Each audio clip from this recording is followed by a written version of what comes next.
Enquanto, por outro lado, para esse conhecimento espacializado, dirigido à matéria, a gente tem a ciência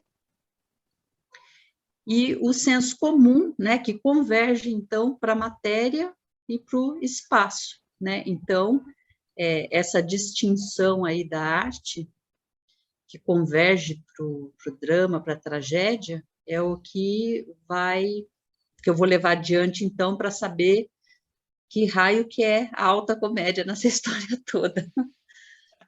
Ok. Selma, vamos falar um pouquinho sobre distinção e integração.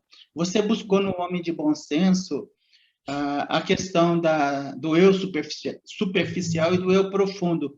Onde você encontrou o equilíbrio? Na verdade, é o inverso, né? Quando eu começo a falar da pureza e dos conceitos de puro e das dualidades que tem, uma dessas dualidades é o eu profundo e o eu superficial. Então, após todos os movimentos de distinção que o Bergson fez, ele faz no fim dessa distinção, ele volta, né, e integra aquilo que foi separado. Por quê? Né? Por que isso é necessário? Né? Porque a gente não encontra em estado puro, né? Isso é um ideal, né? Nós sempre temos mistos na realidade, né? Não existe essa pureza ideal, né? A pureza é ideal, né? Inclusive, se a gente for pensar politicamente, né? Não existe raça pura, né? Então, quando ele trata do eu profundo e o eu superficial, isso não quer dizer que haja dois eus, né? O que existe é um eu com duas faces, como Janus, né? Uma voltada para frente, outra voltada para trás, só que nesse caso é uma voltada para a matéria e outra voltada para o espírito ou para a memória, né? Então, uma das faces, ela se apresenta mais na ação útil ou na vida social, né? E a outra voltada para a vida interior.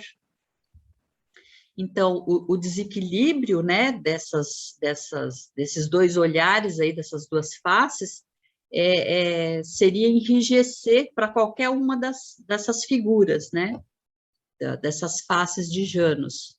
Se eu olhar muito, né, para a superfície, e superficial aí não quer dizer que é menos, né, quer dizer que é só de outra natureza, seria o homem impulsivo, né? Esse que faz tudo meio sem pensar, sem lançar mão do seu arcabouço de vivências e lembranças.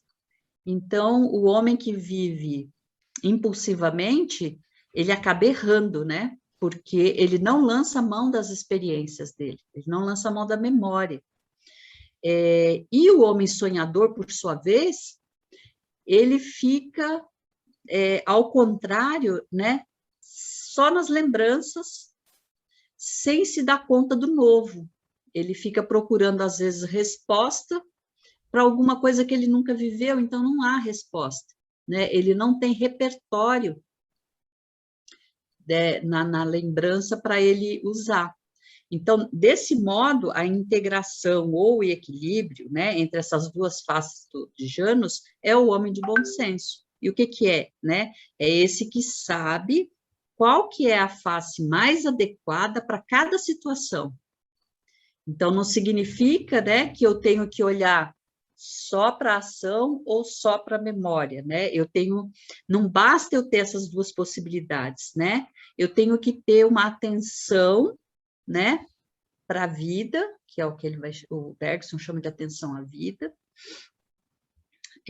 para saber quando é que eu vou usar cada uma dessas faces, né? Quando é que eu posso me voltar para a minha memória ou quando eu tenho que prestar mais atenção no que tem à frente, né? Então, a atenção, e isso é flexibilidade, isso é equilíbrio. O equilíbrio, de fato, não é estar nem um e nem o outro, é o poder deslizar entre um e outro conforme a vida pede, né? Então, a atenção devida né, a vida, ela vai me levar a essa melhor decisão. diante do já dado, né, ou diante da novidade. Então, falar, né, do equilíbrio, né, é saber quando eu uso esse meu repertório ou quando eu tenho que inventar, como eu falei lá, diante do... Eu não sei o que fazer diante de uma pessoa com uma cadeira para me jogar, né? Eu tenho que abrir mão de um repertório que eu não tenho. Até que eu tenha sido ameaçada por alguém, o entorno não é o mesmo, a pessoa não é a mesma, a situação não é a mesma, é outra coisa, né? Então, esse seria a questão do equilíbrio nessa figura do homem de bom senso. O homem de bom senso é aquele que sabe reagir, né? Diante de uma coisa que ele tem que repetir ou diante de alguma coisa que ele tenha que criar. Se naquela situação que você relatou aí do rapaz com a cadeira, você tivesse sido impulsiva e tivesse tentado agredi-lo impulsivamente, você teria tido problema. Me fala uma coisa, né? Não é verdade? Uhum. Me fala uma coisa, vamos falar um pouquinho de arte pura e integração na alta comédia para a gente descer o pano da nossa conversa. Estamos chegando no final, vamos descer o pano. Eu gostaria que você falasse da arte pura e integração na alta comédia, e depois eu tenho uma pergunta totalmente fora do contexto aqui, é um comentário, na verdade. Por favor, fale um pouquinho. Tá bom. É um assunto bem extenso, né? Porque quando você fala de arte pura ou drama, né? Ou a tragédia, é aquela relativa duração ao movimento, né?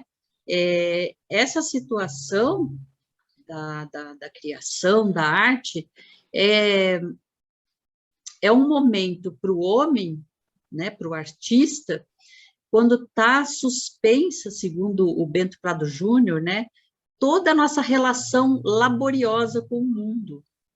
Ou seja, quando eu não estou ali fazendo coisas no mundo, né, pelo menos, né, quer dizer, está suspenso pelo menos provisoriamente, né, no ato de criação. Ou seja, eu não estou olhando para o mundo com a intenção de fazer alguma coisa útil. Útil no sentido de sobrevivência, não que não, né? O inútil da arte não é que não valha nada, não tem um caráter, né, de valor, né? Então, o Deleuze, ele tem uma expressão muito interessante quando ele vai falar sobre isso, que em relação à arte, quando você está diante da arte, ou da graça, né, da arte, que você avança em curvas ao invés de se dobrar em ângulos.